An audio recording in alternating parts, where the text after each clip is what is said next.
Chapitre 9. Luc. Il n'est que 7 heures du matin, mais l'air est déjà lourd dans l'allée étroite derrière le Flying Pig. J'aurais aimé grappiller quelques minutes de sommeil supplémentaires pour rattraper ma nuit agitée, mais Cora m'a renvoyé un message pour demander à me voir avant le travail. Maintenant, son corps est plaqué contre le mien. « Luc !» murmure-t-elle en agrippant mes bras. Mes lèvres suivent le mouvement des siennes, mais le cœur n'y est pas. Avant, embrasser une fille m'aidait à noyer les cauchemars, mais pas aujourd'hui. Pas hier. Pas depuis un moment. « Luc !» répète-t-elle, mais même emballer une nana ne suffit plus à mettre mon cerveau en pause. Elle se presse contre moi et j'essaie de me laisser aller. Je fais courir mes lèvres dans son cou. Je serre mes doigts dans son dos. Elle dégage une odeur de fleurs fraîches et de café. Je me force à me concentrer sur la façon dont nos corps s'épousent. Elle est sobre, elle est douce, et si elle pense que m'embrasser peut être la solution à ses problèmes, qui suis-je pour mettre à mal ses illusions? J'entends des bruits de pas qui approchent, mais aucun de nous ne s'arrête. Quelqu'un s'éclaircit la gorge. « Il faut que j'aille au travail. » Je me tourne tandis que Cora cache son visage contre mon épaule. Tessa est plantée devant nous dans sa tenue de serveuse. Son short n'est pas spécialement court ou moulant, mais mes yeux courent quand même le long de ses jambes. Ses jolies jambes allées. « Luc, je vais être en retard, » dit-elle d'une voix qui se veut très neutre, contredite par sa déglutition difficile. Elle a fait exactement la même chose au semestre dernier, juste avant d'aller chanter l'hymne national. Avec un petit rire, je fais une révérence exagérée pour la laisser passer. Elle fronce un sourcil. « Ta formation commence dans 5 minutes. » me rappelle-t-elle, puis elle entre, la tête haute, bien plus haute qu'hier. Cora penche la tête sur le côté et son doigt touche ma joue comme pour me rappeler qu'elle est toujours là, les lèvres gonflées par nos baisers. 5 minutes? Je pensais qu'on avait encore des heures devant nous. Je l'embrasse une dernière fois. Cette session de contact rapproché a un arrière-goût qui me déplaît et je ne veux pas trop y penser. C'était super. Tu viens au feu de joie ce soir? Demande-t-elle en rougissant. L'espoir dans sa voix me perturbe, un espoir auquel je ne m'attendais pas, comme si elle voulait croire qu'on puisse avoir autre chose que ces instants volés. Ces aventures secrètes ne me dérangent pas, tant qu'elles ne cherchent pas à aller plus loin. Ce qui est tapis au fond de moi est bien trop sombre, même pour moi. Voilà pourquoi je tiens Tessa à distance. Une distance qui se réduit certes, mais qui ne peut pas disparaître. Penser à Tessa dans ces moments, c'est mal, tellement mal. Cora me touche encore. Elle reste patiente, comme si elle trouvait tout à fait normal que je ne réponde pas à ses questions. Elle ne devrait pas. Tout le monde y sera, ça va être marrant. Les feux de joie, c'est une grande tradition par chez nous. Depuis qu'on a enfin arrêté le tueur aux ailes d'ange à l'automne dernier, Gavert City a repris ses activités de plus belle, multipliant les feux de joie et les fêtes pour oublier les horreurs du passé. Ça me fait doucement rire, mais je le garde pour moi. Les horreurs laissent des marques profondes. Je recule d'un pas. Peut-être, mais ne m'attends pas. Et qui sait, quelque chose me dit que Carlos va vouloir venir te voir. Cora regarde ses pieds. Elle qui était si assurée une minute plus tôt, prête à passer la main dans mon pantalon, voilà qu'elle a l'air d'avoir peur de son ombre. Mes poings se serrent et je sens la colère enfouie en moi commencer à monter, plus brûlante encore que l'été texan. « Qu'est-ce qui t'a fait ?» Ma voix est beaucoup trop sérieuse, trop grave. Cora écarquille les yeux et sa main qui était posée sur mon bras retombe. « Rien. Il n'a rien fait. » Le ton rassurant de sa voix me noue les entrailles. Combien de fois ai-je entendu ma mère utiliser ce même ton pour apaiser le salopard qui lui servait de mari? Combien de fois l'ai-je vu courber l'échine et le contourner sur la pointe des pieds comme pour se rendre invisible? Combien de fois l'ai-je supplié de le quitter? Combien de fois lui ai-je demandé de quitter cette maison des horreurs? Et les choses n'ont fait qu'empirer quand il a compris que je le suspectais d'être un imposteur. Je n'ai pas réussi à la sauver de ses poings, ni à la sauver d'elle-même. Cora me dépose un baiser sur la joue. « Merci, » dit-elle en rougissant encore plus. « Peut-être qu'on pourrait se revoir si... Jamais Carlos, enfin... » Je lui souris. Je parie qu'elle va se remettre avec son ex et peut-être même qu'ils resteront ensemble tout le lycée. Je ne serai plus qu'un lointain souvenir. Et ça me va. À plus alors, dis-je en entrant dans le restaurant, l'air de ne m'inquiéter de rien. J'ai besoin de ce boulot. Hier, mon oncle m'a rappelé fermement que je devais prendre mes responsabilités. C'était juste après l'appel du proviseur. Je ne sais pas comment j'ai réussi à échapper à la punition et puis j'ai besoin d'avoir d'argent pour l'essence pour aller voir Lila. Plus je suis occupée, et moins j'ai de temps pour penser, pour regretter. Je ne sais pas trop où me diriger. L'entrée du personnel à l'arrière débouche sur un couloir dont les murs sont décorés de photos de l'équipe. Tout le monde sourit. D'un côté, un petit bar avec plusieurs cafetières, de l'autre, des enceintes qui diffusent de la musique latine. Mais le rire de Tessa me parvient encore plus fort. J'entre dans la cuisine et je suis surpris par la taille de la pièce. Au fond, le mur est couvert de casseroles et de poêles, et à ma gauche, de gros récipients remplis de salsa et de guacamole attendent sur une table. À ma droite, des assiettes propres et des couverts. Les 3 hommes qui travaillent dans la cuisine se tournent vers moi, et 2 d'entre eux n'ont pas l'air franchement accueillants. Diego lui me salue amicalement. Tessa rit encore, comme je ne l'ai pas entendu rire depuis nos 10 ans, quand on jouait à chat dans le lac. Appuyée contre le mur, une assiette à la main, elle engloutit des œufs et ce qui ressemble à un burrito de petit déjeuner. Elle a l'air moins sur la défensive que quand je la vois au lycée. « Le nouveau tomate, Tessita ?» dit l'un des types avec un accent chantant qui contraste avec la manière menaçante dont il croise ses bras musclés. Alors Tessa se tourne vers moi. Son regard bleu-gris croise le mien et, si je croyais aux anges, je dirais qu'il y en a un qui passe entre nous, dans cette cuisine, à ce moment précis. Ce moment suspendu vole en éclats lorsqu'elle est prise d'une quinte de toux comme si elle s'étouffait. Son assiette se fracasse sur le sol et alors que je m'apprête à m'élancer vers elle, un morceau du burrito s'envole et atterrit jusqu'à mes pieds. Elle écarquille les yeux, mais au lieu de bafouiller des excuses comme je m'y attendais, elle éclate à nouveau de rire. « C'est la première fois qu'on sert un burrito volant !» réussit-elle à dire entre 2 hoquets, la main sur le ventre. « Je suis désolée, je voulais pas t'attaquer. » Je lève un sourcil et mes lèvres esquissent un sourire. Mon premier vrai sourire depuis des mois. Ses petites fossettes lui donnent un air encore plus adorable. Il paraît que je suis beau parleur, c'est en tout cas ce qu'on raconte, mais troublée par la scène, je dois m'éclaircir la voix avant de pouvoir parler. Pas de souci.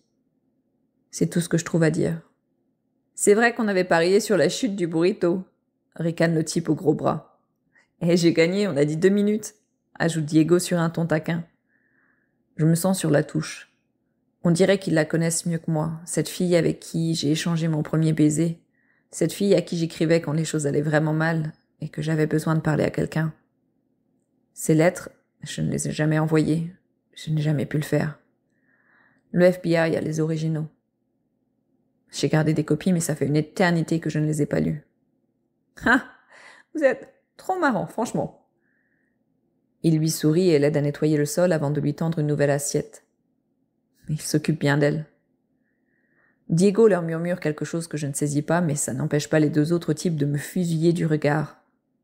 Je ne connais pas les critères d'acceptation qu'ils ont en tête, mais clairement, je n'y corresponds pas.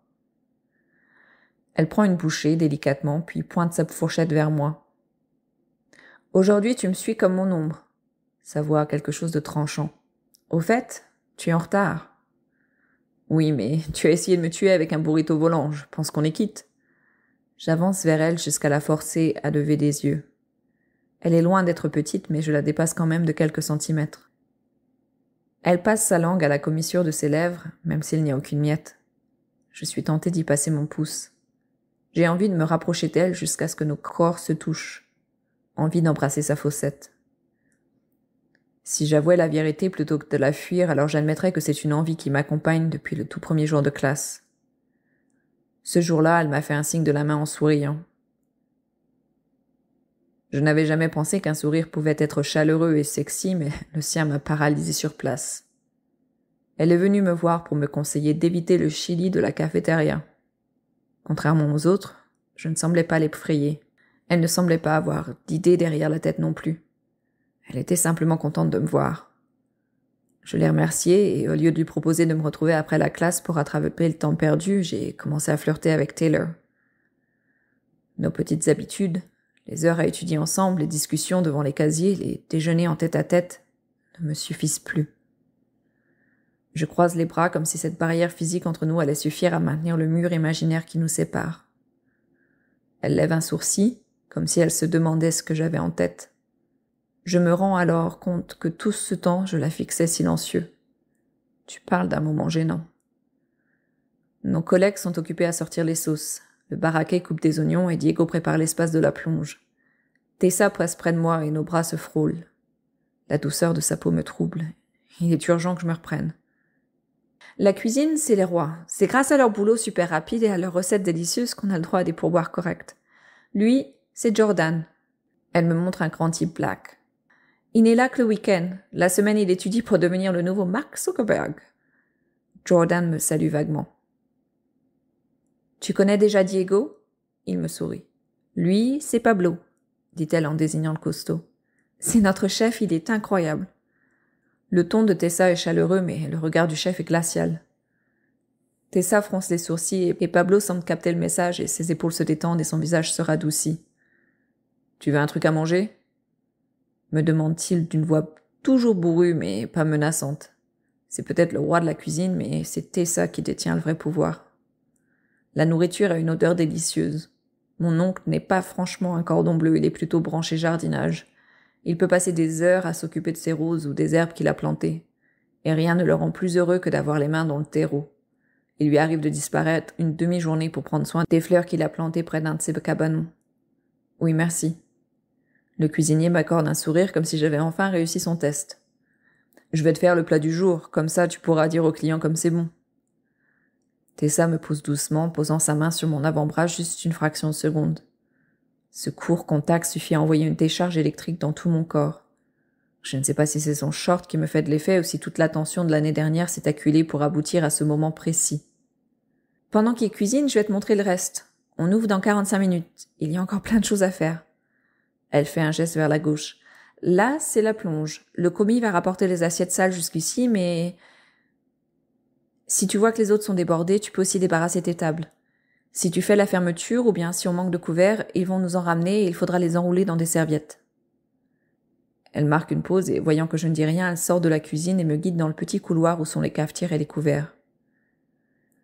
Juste à côté de la table, il y a un grand tableau noir avec un emploi du temps et quelques autres photos de l'équipe. Je m'approche pour pointer du doigt une photo où Tessa porte un costume de poulet. Je penche la tête en fronçant les sourcils. Un poulet?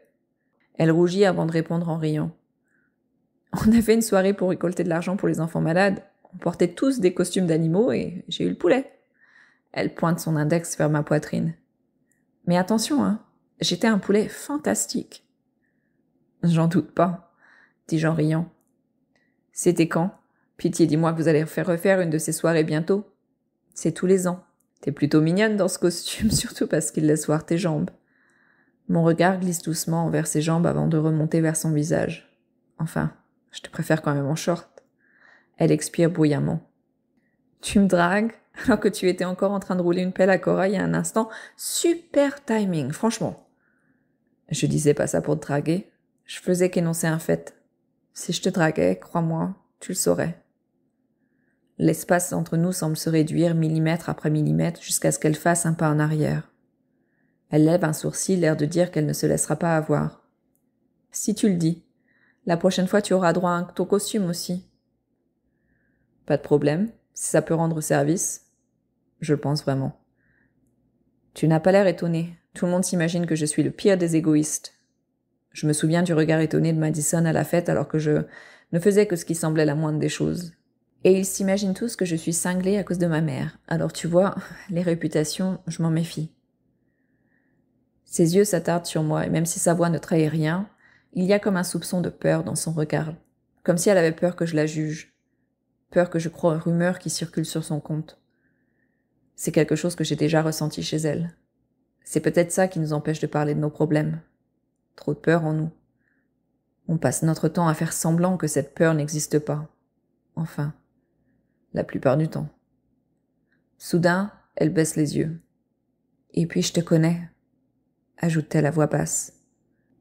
J'ai arrêté mes recherches sur Leslie après ton départ ailleurs, tu sais. Je me suis dit que si tu voulais m'en parler, tu le ferais. Je croise à nouveau les bras pour remettre de la distance entre nous, parce que cette fille à la voix douce, au regard perçant et au rire teinté de tristesse me paraît soudain un peu trop proche à mon goût. Tu ne me connais pas vraiment. Tu m'as connu un été, même pas, quelques semaines. Maintenant on discute, on fait des trucs, mais tu ne me connais plus. Pas comme avant. Je me frotte la nuque. Tu dis que tu as arrêté tes recherches, mais tu ignores où elle est. Et si tu me demandes pas, c'est juste parce que tu sais que je ne te répondrai pas. Ce n'est pas l'envie qui m'en manque, mais je ne lui dis pas ça. Elle tressaille et ouvre la bouche, mais je l'interromps avant même qu'elle ne commence. Les réputations sont fondées parfois. Mon ton est bien trop sérieux pour un samedi matin au Flying Pig, mais je veux qu'elle saisisse l'ampleur de mes problèmes. J'ai fait des conneries. Vraiment. Et pas qu'une fois. Et à mon avis, c'est loin d'être terminé. Mais au lieu de s'éloigner, elle plisse les yeux et se rapproche doucement. Et pourquoi tu as fait ces conneries? Peut-être sans raison, va savoir. Tu en es sûr? L'espace d'une seconde, on se contente de se regarder. Il flotte dans l'air un mélange de complicité et de non-dit. Comme si nous savions instinctivement des choses l'un sur l'autre, sans même avoir eu besoin d'en parler. Bref, à la prochaine soirée de charité, tu seras super en biquette, ajoute-t-elle, puis elle tourne les talons avant que notre proximité et son parfum enivrant ne me donnent le courage nécessaire de céder à la tentation de lui demander s'il y a une règle qui interdit de s'embrasser au travail.